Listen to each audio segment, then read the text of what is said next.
Hans Donata, thank you so much for joining me for the third episode of Let's Start from the Beginning.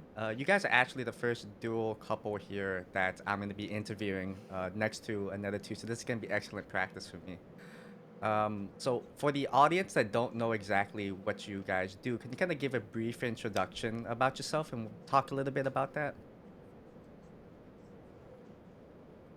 Sure.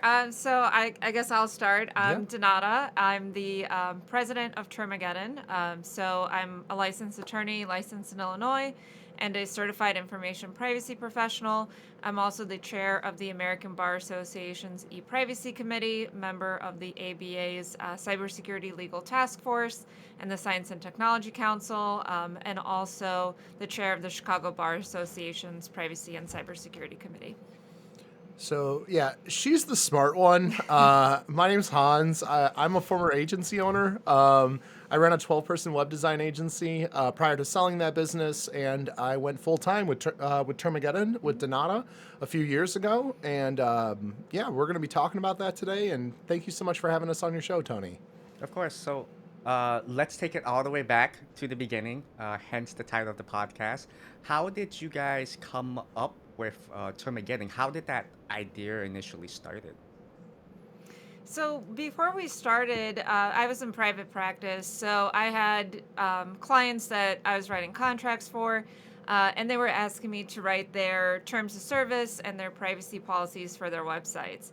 And this was before all of the privacy laws, essentially. And I noticed, at least for me, in my point of view, is I was asking my clients very similar questions, getting their answers, and then I kind of had 10, 12 templates that I would Frankenstein together to create their website policies. And my thought was that it was a very repetitive process, and it was a very kind of one of those processes that I felt like could be automated to make things a lot more efficient.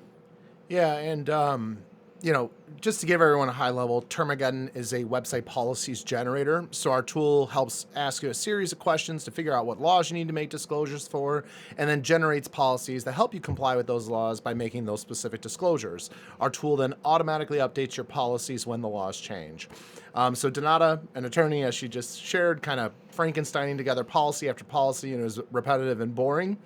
For me, while running a web design business, when clients would ask me what they should do for their policies, I would say go to an attorney, and they would be like, no way, that's way too expensive. Can you just copy one from my competitor website? And I would do it, and I would feel really awkward doing it. And yeah, over a Yeah, dinner date, we were still dating at that very time. romantic. Yeah, very romantic talking about privacy policies. I was like, yeah, I just copy and paste policies for my clients. And Donata was like, you realize how bad of an idea that is, right? And I'm like, oh, yeah, I guess it isn't a good idea to do that. So that was kind of where I came from, which was that clients were asking for free templates or like free, like just can you rip one off someone else's site? And it was super awkward. And that was kind of the seed that kind of started this business idea. Mhm. So, how did that kind of initially roll out when you guys were initially talking about it? Was it over the span of like a couple of days, few weeks, few months?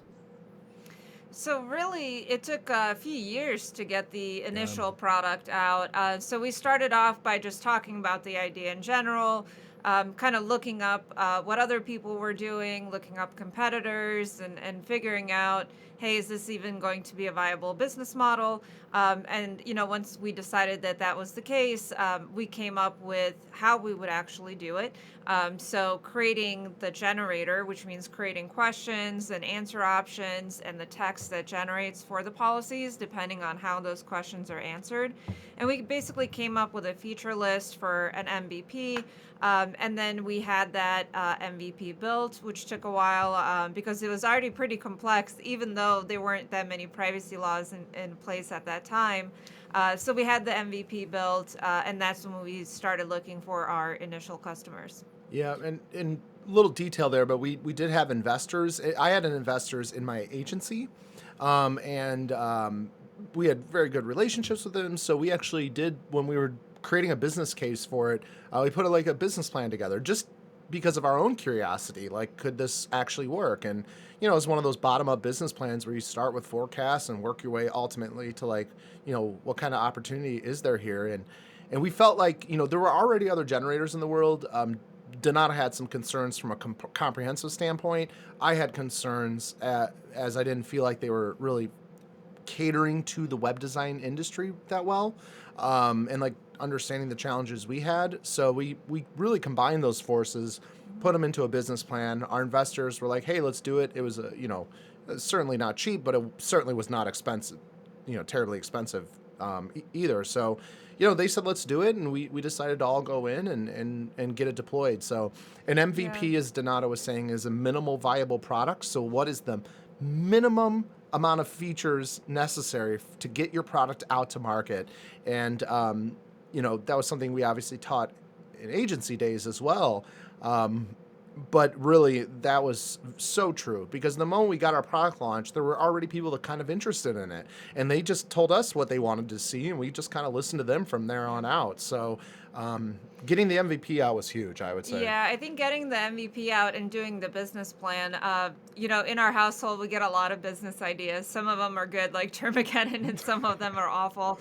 If I can give any advice to people who are interested in starting a business, is write up the business Yeah. plan and see if the financials work, and like how many customers you would need for it to actually work and how it would work. Because we've had a lot of ideas where we didn't even get to writing a business plan because it was just a bad idea to begin with. But a lot of them, we kind of, when we wrote up the business plan for them, we saw that the business wouldn't work. Like, it just would not be possible to make the numbers work. Obviously, that wasn't the case with Termageddon, but it's a great way to kind of test ideas without spending any money, really. And I think we have this book that I we've was had just since gonna. like the early 2000s, which Yep. is like Business Plans That Work or That's something it. like that. Business plans that work. That's a book that It's our most used book in the It house is. somehow. Yeah. Yeah, it's very, very helpful because it's kind of templated. So it teaches you exactly how to write the business plan and the things to think about. And I found it just extremely useful. We have no relationship with the writers of that Yeah, no book, affiliate um, relationship. but it's a great book. I definitely recommend it to test out ideas. Yeah. Yeah, that's fantastic. It's very. I don't get to talk to people quite often where they say, "Oh, we got quite a good amount of this from a book." It's just like such a foreign thing nowadays because everybody's always more on their how fast can we fail at this so we can move on to the next idea without any sort of like background information to it.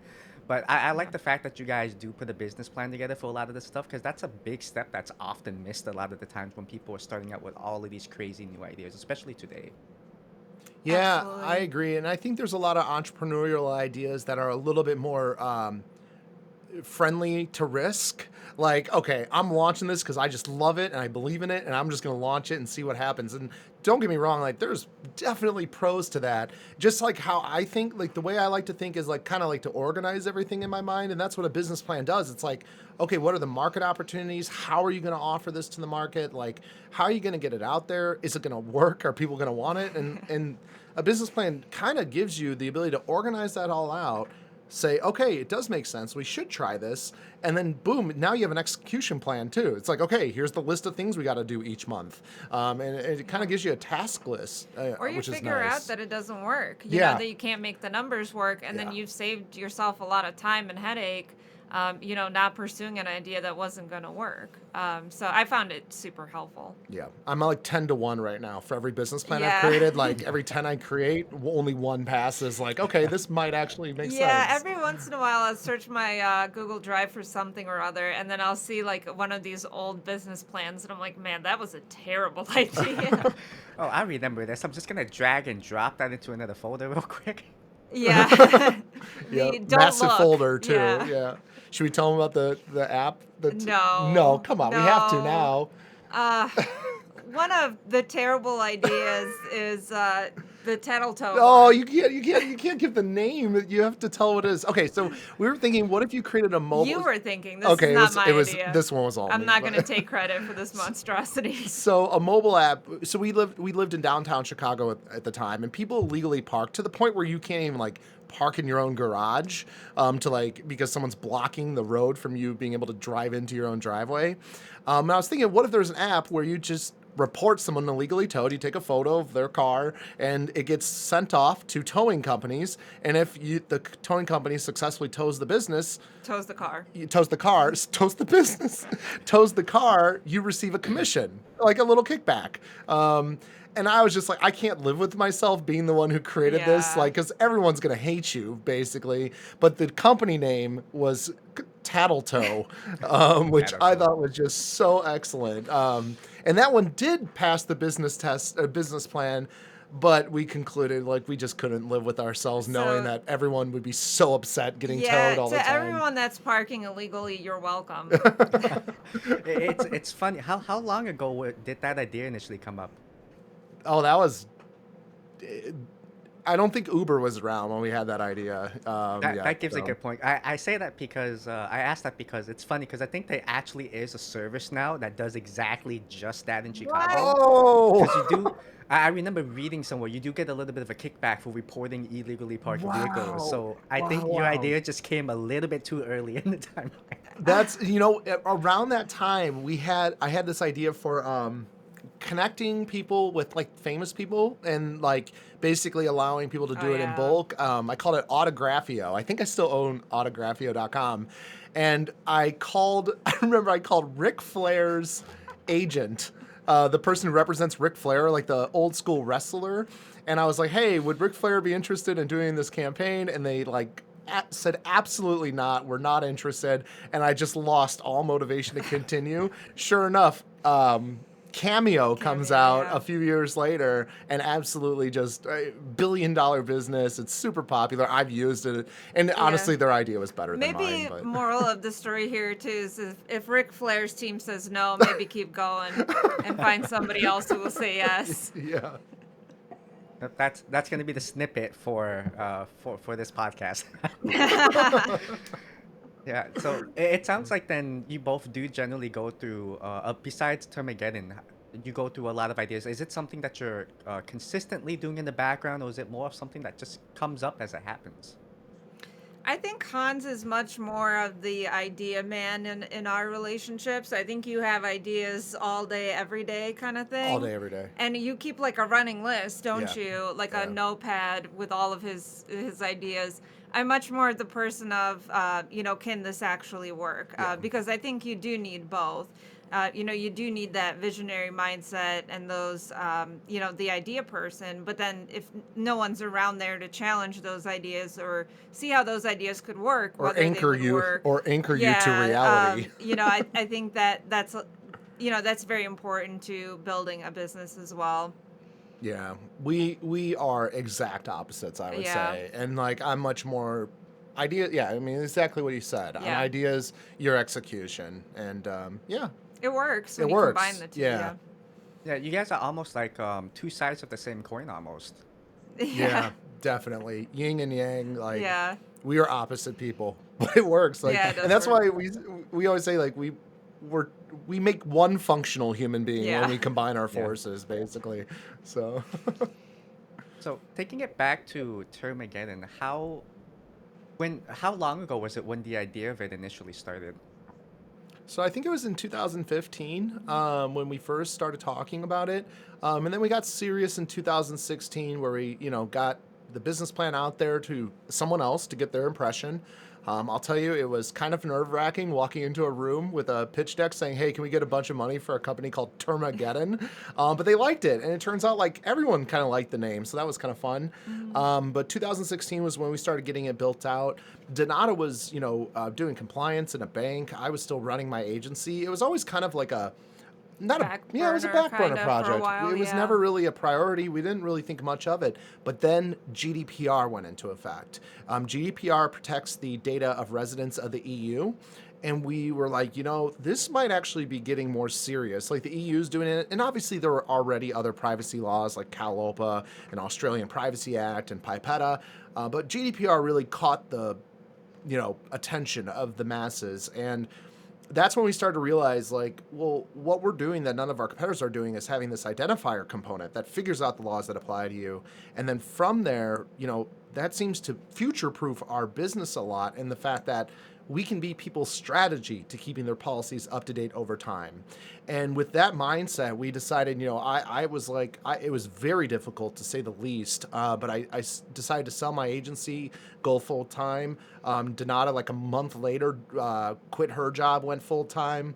And I still remember sitting at that whiteboard in your Yeah. office. We wrote out how many subscriptions we need just to live.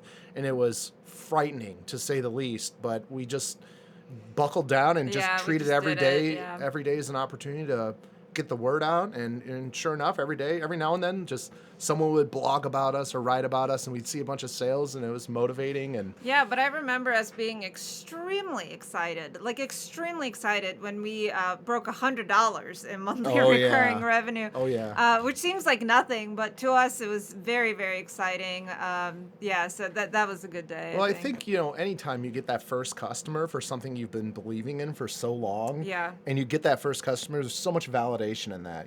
right. And I think that's why that first sale is just so important, you Yeah, know, Yeah, even if I it's can $100 a definitely month. yeah, I can definitely relate to that. When I initially started most of my maintenance plans with my agency, it's just that first initial sign up. It's like you said, it was also $100, but just having that there's like somebody believes in this model, so that means I can take it a step farther Yeah, and can keep kind of going. Um, but to that extent, during that whole love that. phase when you both kind of left your jobs and then committed to Termageddon for a time, what was the emotional experience like for that? I know there has to be a little bit of some up and it must have been a roller coaster for you guys at some points, right? sort of. I didn't love my job, so I was very happy to leave, and I was very happy to join Termageddon. I think it was very, very exciting for the both of us because we are married. We live in the same household. So it was very, very exciting from that standpoint to get to work with your spouse, Yeah. and see kind of something that you've built come to fruition, and be able to cover your costs.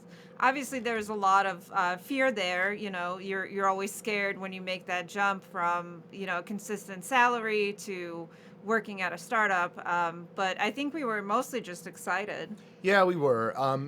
I think something that helped curb it was like forecasting and like trying to think where things will go based on the current data we have. And I would like to think that as time has gone on, we've gotten far more accurate as time has gone on, where we kind of estimate where we're at any given day, in terms of our growth and where we're at. And so I think like, grounding yourself with like expectations and like, okay, this is where we're at, like what's reasonable, where we could be in a month or 2 months or 6 months is good.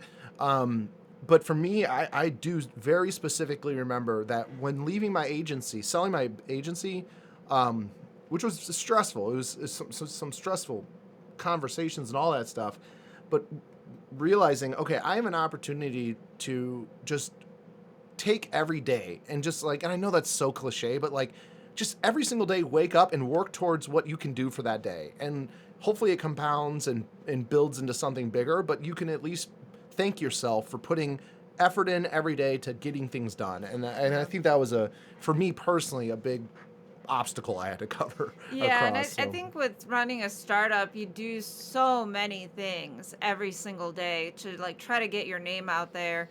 And you don't realize it, but at first you might not see the results that you're looking for. But then like 3 years later, there's somebody still registering based on what you did 3 years ago. yeah, So that stuff, it can take a lot of patience too. yeah.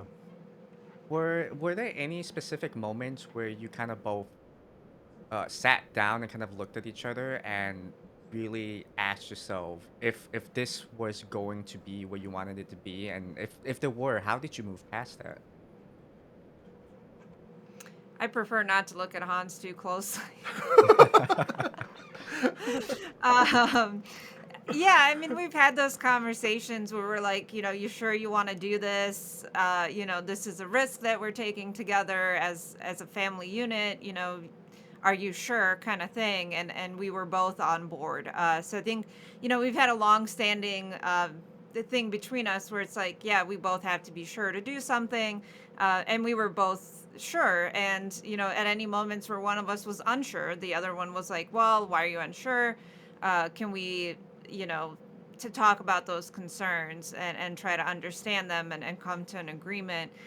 So yeah, I think we've had a lot of those conversations. I don't think it's ever been that official where we sit down specifically to talk about whether or not we're sure about it, but we have sprinkled it in a couple Well, times. yeah, especially in those first initial couple months where our sales were there, but they weren't anything to be too proud of. There were definitely some at the beginning, some like, okay, did we make a bad decision? Is this not going to be what we wanted it to be? And those were tough, because one person typically is a little bit down on it, not too sure, and then the other person's like, hey, we got to keep going. And for us, I feel like one of the critical things we both agreed to at the beginning, which is if either of us wants out, we're both out, because what matters more is our marriage than anything else. So if one of us wants out, we're both out. And I think that promise to each other has really been a good leading factor for us, which is like that level of trust you have with your partner on moving forward with a project. So Yeah, but I don't think we ever had that conversation where one of us wants to be out, so that's good. no, but we have Uh, had scenarios where like there's something happening and it's like, okay, we remind ourselves of that. Like, yeah, hey, for sure. let's go down this route, but let's just remember this is what we Yeah, promised. and I Yeah. guess it's a lot easier to have those conversations if you're married versus having like a partner that you're not married to. It just tends to be a lot easier if have that type of relationship. I mean, I think it does come down to trust, though. Yeah, Like having for trust sure. with your business partner, especially if like they have strengths where you don't have those strengths. Yeah. And for anyone listening, I'm realizing this is probably a lot about like partners working together to start up a company. I hope this is valuable to your audience. If it interests anyone, the book Rocket Fuel may be of interest to people. That book talks about how opposites kind of attract and do great things together when working correctly Man, together. talking about all these books, we're gonna seem like nerds. Yeah, and I don't even really read those. Like the two books I've read. So You guys are gonna have like a little bookshelf right behind you with just the two books right there. yeah, I Yeah, like it. yeah, definitely. Once I post this up on the blog version, I'll have links to those specific books, not affiliate links for anyone listening, just so you guys can find the books relatively easily. It'd be awesome if each one of us got an affiliate link, right?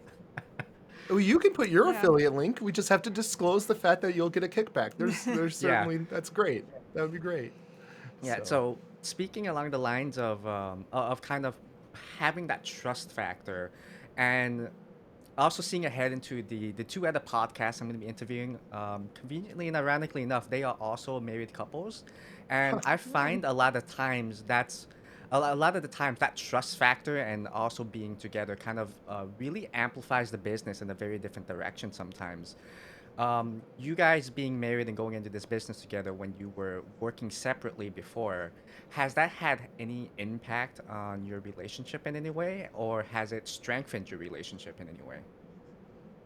I think it's been great. We get to share our days together. We get to talk about our problems together. Like if one of us has a rough customer or something like that, we can very, very easily relate to each other, I think. And that's been super helpful because sometimes, let's say your spouse is a nuclear engineer and you're a doctor, you don't have a lot in common, really, when it comes to work. So it can be Sorry.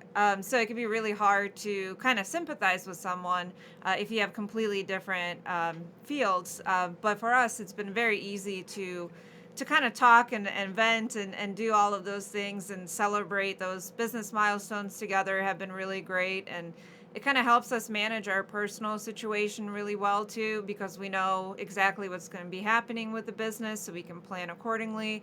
So I personally think it's definitely been a strength of our relationship. yeah, I'm in complete agreement. As time has gone on, our communication to each other has even improved Yeah. every single day, especially the beginning couple months where we would bash heads a little bit harder than we needed to, and we learned how to talk with each other and like effectively like work together on Very projects. And efficient now. yeah, When we first started the business, if we had to make a decision, it could take hours talking through it. And now it's usually 10, 15 minutes and we know exactly what we need to do. So that's been great. And I think for people who are starting a business with their spouses, you should expect like the first couple months to be, slightly rocky because you're figuring out how to work with each other.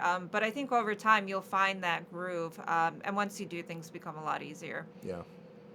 Yeah, that's definitely amazing. So since you got down the whole drill of kind of talking with each other, rather than it starting out between taking some time in the beginning now to being more concise, how does that roll into figuring out now where Termageddon evolves? Because I know Hans, you talked a little bit about starting out with an MVP model and then slowly adding on as customers come back to you with feedback.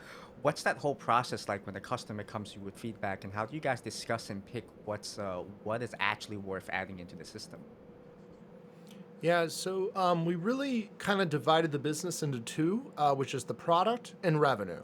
I'm revenue, Donata's product. And like from there, we've grown a team now. We have a CTO who's absolutely fantastic, and our marketing and sales team are amazing as well. And my goal is to work with the marketing and sales team on how do we effectively communicate the value of policies, the value of Termageddon, and help customers as much as possible. Whereas Donata's and kind of overseeing the product, that like what people experience when going through our setup and ensuring our policies are as comprehensive as possible. And I think that divide has allowed us to kind of dictate when challenges come in, how do we address them, both from a revenue and a product side. Yeah, and I think for us the main purpose of the product is to be a comprehensive policy generator. So that always comes as number one. So let's say, well, actually, just the other day, Colorado Privacy Act, a new privacy law, goes into effect July 1st of this year. The Colorado Attorney General came out with new regulations interpreting what privacy policies needs to state to comply with that law. So that takes first priority because that's comprehensiveness. We need to get that done before anything else. And then we have customer feedback. So customer feedback, we do kind of parse it out as, something isn't working that needs to work. So something that needs to be fixed, like a bug or something like that, that takes priority. Or we have things that could be improved. Or we have, stylistic things where, oh, I don't like this color. Things like that, which comes last. And we take into account this customer feedback, looking at how they use the tool and seeing whether other customers have similar feedback as well. Yes. So we've had customers who ask for certain features where there's multiple customers that ask for it. And we look at it and we say, oh my gosh, that makes so much sense. This would make life so much easier for our customers. Let's do it. Or, maybe this doesn't make sense. Maybe it would make the product not compliant. So we can't do that. But we're actually going through a complete redesign right now, a complete rebuild of our entire system to make it more user-friendly, which I'm extremely excited about. I'm very, very excited to see the end product and have our customers experience it because I think it will make the process of setting up their policies a lot easier. So really, you just look at it from the point of, how urgent is this? How important is this? What would this do for our tool? What would this do for our customers? Yeah, I was gonna talk a little bit about that redesign since Hans mentioned it once before. So, the current version of Termageddon has that what's been existing since 2016, or has that changed drastically from the initial version?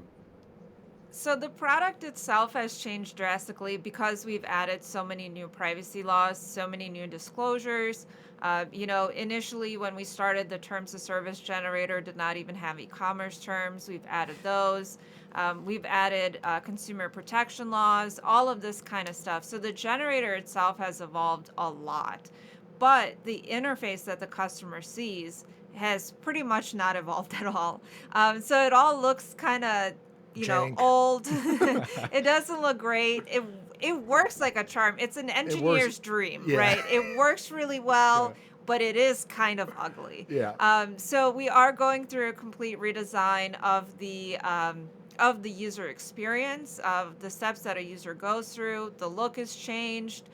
So it's going to look really, really nice. And the generators themselves, they are going to be improved over time as well. So we have a lot of tasks in Jira right now for adding different compliance for different countries. So, like, for example, launching in New Zealand, things like that, where the generator is going to change and be improved over time as well. But mostly, it's a kind of a facelift type of thing. And the way we did it was for this new design we have coming out, we basically looked at all of our support and communications with customers and our partners, agency partners, and kind of organized them on like what are like some of the critical or what are some major improvements we can make to making people's lives easier while also being even more educated when going through Yeah. our process. And that goal was really what has led us into this new design, which is just a massive undertaking where we're basically rebuilding the entire thing. Yeah. But with the goal of achieving some of the items that have always kind of nagged at some of our customers, like, oh, wouldn't it be nice to have this? And we're like, yeah, but it's just very almost impossible to do it currently. So basically, we're taking a large amount of support requests that we have never been able to like solve to the level we want to solve it at, and are going to be deploying them in this new Yeah, design. and the new redesign really comes after Hans and I and our team talking to thousands of Thousands. Yeah. customers. Yeah. Yeah. When when would you say was the conversation that you've had that really determined a redesign was needed? Like, did that come up? Just was it just a topic that just came up randomly, or was it something that was always in the background and eventually was acknowledged? So I think it kind of started with me doing my ideas thing where I, started to I just rethink the app, kind of start from a fresh, from scratch, and I got stuck on this idea, which is I want people to just go through a single row, like a single set of questions to get all their policies generated. Because Termageddon, it's $99 a year. You get a full set of policies for your website. Well, in our tool, it's like sometimes people don't even realize, oh, I thought it's just for a privacy policy or something, and they don't realize you can create these other policies. And then so I kind of thought of it as like people A have to go singular find a flow. button to go click add new policy. But if we were to have a singularized flow, we could actually make both end clients who have websites and our partners who are web designers or web agencies that build websites for clients, give them a better experience as well. And it was from that seedling of an idea where more ideas started building on top of it. And then in tandem, we had a CTO starting with us where, his insights were like basically to convert our application more to an API driven application, which will drastically allow us to be able to expand more easily into countries and stuff. So as we had this new idea, we had external factors that were also supporting this idea as Yeah, well. I think we were talking about it probably for about a year before Yeah. starting the redesign. Yeah. Yeah. That's fair to say. Now, with all of that too, how off? Well, I know you guys definitely would have to have got it tested, but how many iterations would you say that you've gone through just to kind of get a complete picture of what you want the redesign process to be like? I'd imagine with all of the different user experiences and the policies, you would Yeah. have to gone through many revisions. Oh boy. Probably like 50, 60. Yeah. Yeah, I would Yeah, maybe say. 40. But Yeah, yeah, it somewhere around was. that number. Yeah, we initially started by drawing it out on a whiteboard. Then we put it on paper. Then we, edited, changed what's on the paper. Then we put it into graphs online. And then we hired a designer. And then we gave them feedback and then had them work on it and work through it. Then we sent it to some of our customers for their feedback. So it was definitely a lot of iterations. Yeah, it was quite a bit of work. And to many people's surprise, yes, privacy laws are complex, especially when your website needs to comply with multiples of them, which is usually the case for Yeah. website owners. So But we had a it was lot an of undertaking. requirements for the redesign that other businesses probably don't have. So, for example, when you're generating a policy, you have to have a very specific set of steps where one follows the other step. So, like, for example, first you have to figure out what privacy laws apply to the business, because if you don't know what privacy laws apply, then you can't build a privacy policy because the privacy laws dictate what disclosures are included in the privacy policy. So, like, that for us, that step had to come in the very beginning versus the step to activate the cookie consent banner and figuring out whether you need one. comes towards the end, because we need to know whether you're required by the laws that apply to you to have one and whether you collect cookies. So we have a very, very stringent process for creating the policies. So our redesign had to match that process step for step, or else it wouldn't work from a legal engineering perspective. Yeah, so there are things we knew, and then there are things we wanted to have with this new redesign. And Yeah, and we did yeah, do like a list of things that we have to have, a list of yep. things that would be nice to have, you know, things that we need, things that are not necessary but would be nice. So we had to go through that as Yeah. well. Yeah, and speaking of these policies too, how is it that you guys stay on top of all these policies? Because this is nothing that I'm very much aware of myself. It's one of those things that I'm not aware of until it comes up into the news or something. Staying on top of all of these policies, how Hmm. complicated is that? And oftentimes, are you having to go dig for that information yourself too? Yeah, it's kind of fun. I'm probably the only person in the world who Only, thinks this yeah. is fun, but it is kind of fun. So I use this software called LexisNexis StateNet, which is basically a software that tracks legislation across the United States. So I set up certain alerts. So, for example, one of my alerts is privacy, and whenever there's a bill introduced that has that particular phrase, I get an alert in my email. So then I'll review the bill, and then it will tell me what stage in the legislative process it's at, whether it's just in the House, it's in the Senate, or it's been passed, whether it's been amended, things like that. So a part of the research comes from there. Another part of the research comes from the International Association of Privacy Professionals, IAPP.org. It's a great website where they send you alerts about new bills as well. And then also the American Bar Association provides information like this. And then for other countries, we track those through the legislative websites or through the IAPP as well. Those are much harder to get alerts on. I really hope that one day LexisNexis kind of broadens their product. But that's how you kind of combine all of those areas together, and that's how you know what bills are being proposed and what laws are passed. And then once a particular law is passed, you'll get alerts from the state attorney general's website that basically tells you if there's any rules that are proposed, things like that. And then I also track cases with particular laws. So when there's a case or a fine interpreting that law, I'll also track that as well. Yeah, it's really It's a lot. it's your full-time job. I mean, that's like the Yeah, it's one primary of my part of what you full-time yeah, one of jobs. your full-time jobs. Yeah.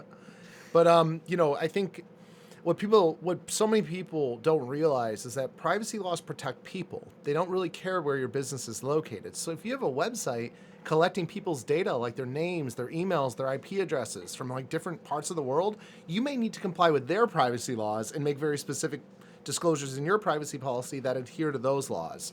And that's why, what we see is like, well, getting privacy rights is something great. I mean, I don't think there's anyone out there that doesn't want people to have privacy rights. But what's frustrating as a website owner, and what's going to get more frustrating as the years go on, is that uh, having comprehensive policies is going to get more complex, and you're going to have a strategy to keep those policies up to date. Otherwise, you face the risk of fines or potentially even lawsuits that are even being proposed right now. Yeah. So, I'm adding on to that risk and fine stuff. What would you say is the number one recurring situation or issue that you see repetitively when helping these companies come up with terms and privacy policies? I would say non-essential or non-compliant cookie pop-ups, without a Yeah. doubt, is my initial thought. I would say the thing that I see the most is that people say that they're not collecting any personal information. There's a lot of small businesses so you'll have like an email newsletter sign up form, or you'll have a contact form, and somebody submits their name and email address. And a lot of business owners think that because that information was submitted voluntarily, that they're totally fine, that privacy laws don't apply to them.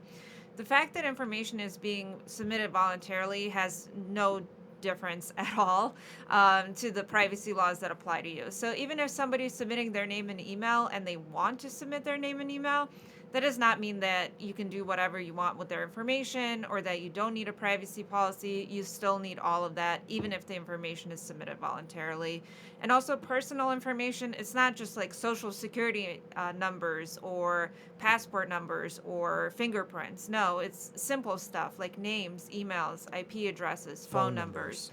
Yeah. All of that kind of stuff is protected, and you need to comply with most privacy laws, regardless of the size of your business. Another big one is Sharing. Yeah, sharing. Yeah. Yeah, a lot of website owners think, well, I collect names and emails on contact forms, but I don't share that data. I don't share any data that I collect. Sharing data is very common. I think they misconstrue that with selling data, that they don't sell data. And that's understandable. Most people don't sell data that they collect.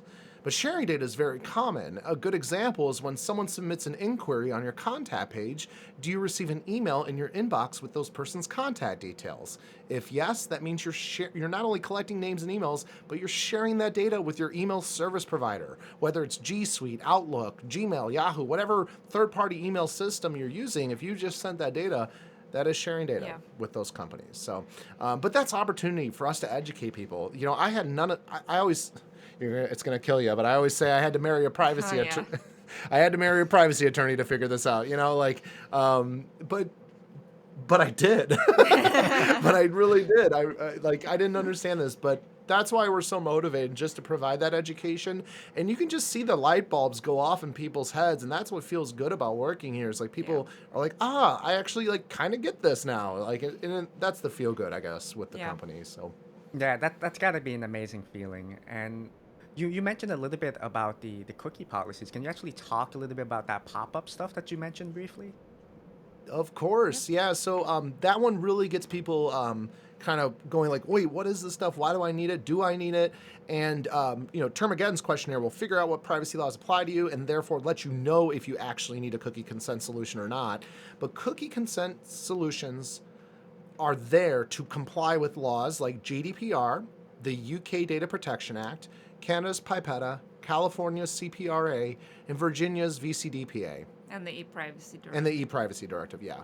And basically, they actually all have their own different reasons. But like GDPR and the UK Data Protection Act, basically, when you get visitors from the EU and the UK, if you were normally planning on tracking them, you need to get their consent first prior to putting non-essential cookies on their website. And basically, what cookie consents do is it is a mechanism to capture that consent, so that you can properly allow scripts like Google Analytics 4 or YouTube video embeds or things to populate and put non-essential cookies on the user's browser. So this is very foreign to people, which is that, prior to these laws, we would just build websites, implement whatever we want on them, and be on our merry way. But certain people around this world have privacy rights where they actually have to give you consent first, prior to your website allowing scripts to run and put non-essential cookies on a user's browser. And then there's other privacy laws like CPRA and Virginia's VCDPA, which are for, if you sell data, you need to have a mechanism for people to opt out of the sale of your information. That's not as popular. Most small businesses don't sell data, but if you do, you do need to offer those visitors of your website the opportunity to opt out of the sale of your information. But cookie consents all really started from GDPR and the UK Data Protection Act. And basically, like, what happens there is you can no longer track these people. You can no longer put these cookies on these users' browsers. You have to get consent first, and that's what a cookie pop-up helps do. And consent means having the option to say yes or no. So you need to have both an accept option and a deny option on the cookie consent banner, which is where we see the most non-compliance in cookie consent banners. A lot of them will just say okay or yes, or the no option is hidden under 3 other pages. So it needs to be clearly yes or no. And there's companies getting fined 5, 6 figures, even 7 figures for having deceptive cookie consent banners or simply non-compliant cookie consent banners. So, yeah, I think I've been personally on a few different sites where they have that automatic yes option checked for you, but the setting is all the way at the bottom somewhere, so you could actually change that. Not very good. I do know those too are not compliant. that I think with and I don't know much about this side of the industry, but I know with GA4 coming out and the Hmm. original Google Analytics being deprecated, there has been a lot of myths going around too about how people can just install that and not have to worry about any of those policies, which I don't think it's very accurate. What do you guys think on that kind of stuff? Yeah, so I had this question come up a couple months ago, and I tried really, really hard to find the answer. And in some documentation, it says that GA4 will not collect IP addresses and will not send them to the United States. And in other documentation, it says that it will. So it seems like there's a lot of conflicting articles about this. My recommendation for businesses, so Google Analytics 3 was actually found to be in violation of GDPR by the Austrian data protection authorities. And Google in general is a company that's very, very closely looked at by regulators, right? There's constantly fines coming out against Google or against Google products. So personally, I would not use GA4 until a particular data protection authority has found that it is compliant, because it's being looked at so closely. It's a very, very high risk product. So I would not use it until it's been cleared.